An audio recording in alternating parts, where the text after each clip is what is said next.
Hello everybody, how are you doing? This is MD Tech here, another quick tutorial. Today I'm going to be showing how to check for Office updates in Windows, specifically how to manually check and install updates for Office 2016.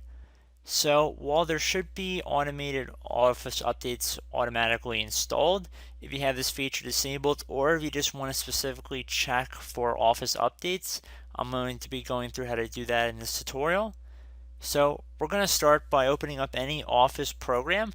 I'm going to select Word because that just seems to be what most people would have in their base installation of Office. So I'm going to left click on that and to open it up. Now it doesn't really matter which Office program you open up. I just figure most people have Word. So I'm just going to open up a blank document here. And then I'm going to left click on the File tab on the top left. So once you're done doing that, you want to left click on the account option on the left side here.